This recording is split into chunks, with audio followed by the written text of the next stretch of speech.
Hello नमस्कार, जय हिंद साथियों। स्वागत है आपका अपने यूट्यूब चैनल में।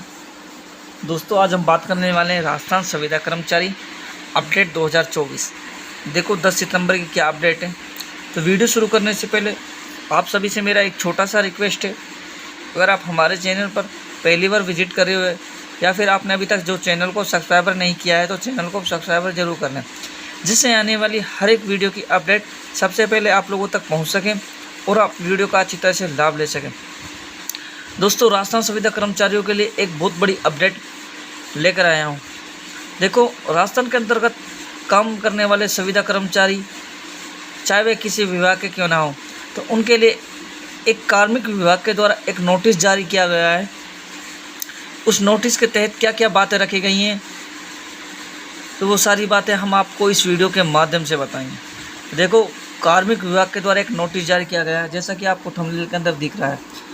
इस नोटिस के अंतर्गत संविदा कर्मचारियों को परमानेंट करने की बात की गई है। साथ ही साथ संविदा कर्मचारियों को जो नियमित रूप से संविदा स्तर पर जो कार्य कर रहे हैं उनको परमानेंट करने की बात की गई है। साथ ही इस नोटिस के तहत 1350, जैसे कि आपको थंबनेल में दिख रहा है, इन विद्यार्थियों को जो नियुक्ति पत्र है वो देने का जो आदेश है वो जारी किया गया है। इसके तहत उन संविदा कर्मचारियों को नियुक्ति दी जाएगी। साथ ही अब ऐसे कौन कौन से ऐसे संविदा कर्मचारी हैं जिनको नियुक्ति दी जाएगी। फिलहाल अगर हम बात की जाए तो जो राजस्थान के अंतर्गत 7 से 8 विभाग ऐसे हैं जो संविदा स्तर पर जिनमें कर्मचारी लगे हुए हैं। अब हम बात करें कि सबसे महत्वपूर्ण बात यह है कि जो शिक्षा विभाग की अगर बात की जाए तो इसमें कुछ पद शिक्षा विभाग के हैं। 200 कुछ पद ऐसे हैं जो शिक्षा विभाग के लिए हैं, तो इन्हें परमानेंट करने की बात की गई है।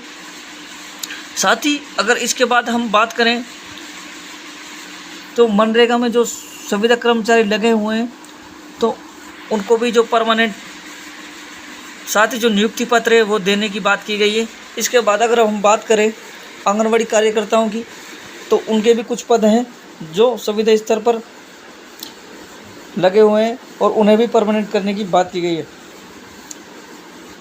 इसके बाद अगर बात की जाए तो चिकित्सा विभाग की, तो चिकित्सा विभाग के भी कुछ पद ऐसे हैं जिन्हें नियुक्ति पत्र दिए जाएंगे और उन्हें परमानेंट कर दिया जाएगा। इसके बाद अगर हम बात की जाए तो जल सेवा विभाग की, तो इसके भी कुछ ऐसे पद हैं जिन्हें फ़िलहाल जो नियुक्ति पत्र हैं वो दे दिए जाएंगे। अब हम नियुक्ति पत्र की अगर बात की जाए तो सितंबर के लास्ट तक आपको जो नियुक्ति पत्र है वो दे दिए जाएंगे और साथ ही साथ इनको जो परमानेंट है वो कर दिए जाएंगे। अब हम बात करें 10 सितंबर की, तो कैबिनेट मंत्री और सीएम की बैठक में मिली संविदा कर्मचारियों को राहत, यानी कि एक मीटिंग कैबिनेट मंत्री और सीएम के द्वारा एक मीटिंग का आयोजन किया गया था, जिसके तहत संविदा कर्मचारियों को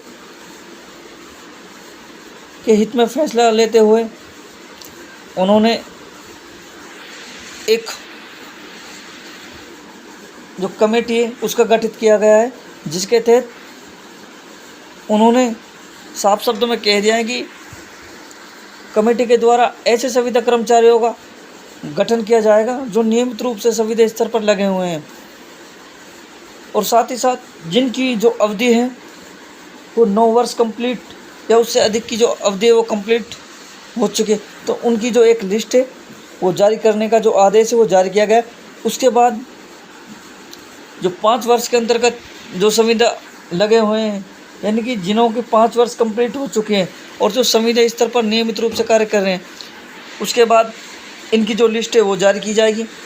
साथ ही साथ इनके अंतर्गत भी ऐसे संविदा कर्मचारियों को नियुक्त किया जाएगा जो कार्यकाल के दौरान जिनकी जो इनकी जो उपस्थिति है वो 70+ यानी कि 70+ से अधिक की जो उपस्थिति है कार्यकाल के दौरान, तो ही इन्हें जो परमानेंट लिस्ट है उसमें शामिल किया जाएगा। अब इसके बाद अगर हम बात करें तो ऐसे भी संविदा कर्मचारी हैं जिनको 5 वर्ष की अवधि है जो अभी तक कंप्लीट नहीं हुए। सो इनका भी इस बैठक में एक बात रखी गई है कि इनके बाद जो अन्य संविदा कर्मचारी, जो बचे संविदा कर्मचारी हैं, उनको परमानेंट किया जाएगा। यानी कि फ़िलहाल अगर हम बात करें तो 5 से जो अधिक की अवधि जो कंप्लीट कर चुका है संविदा कर्मचारी और 9 वर्ष की अवधि कंप्लीट कर चुका है, तो उन्हें परमानेंट किया जाएगा। उनके बाद जो बचे हुए संविदा कर्मचारी हैं उनको परमानेंट किया जाएगा। अब अगर हम बात करें तो वेतन की, देखो अगर पुराना वेतन की बात की जाए तो 10,400 रुपये, लेकिन अब संविदा कर्मचारियों का जो वेतन है इसमें बढ़ोतरी कर दी गई है।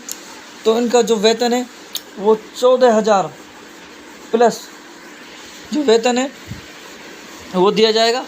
साथ ही साथ इनकी जो सेवा की अवधि है वो भी 58 वर्ष कर दी गई है। यानी कि जब तक संविदा कर्मचारी को 58 वर्ष नहीं होते हैं तो उन्हें संविदा स्तर से नहीं हटाया जाएगा, और साथ ही इनको वो सारी सुविधाएं भी दी जाएंगी जो एक सरकारी कर्मचारियों को दी जाती है। अब हम बात करें तो इनको सरकार के द्वारा जो लोन दी जाती है वो भी सस्ती दर पर प्रदान की जाएगी। अब तक के लिए इतना ही, मिलते हैं नेक्स्ट वीडियो में। जय हिंद।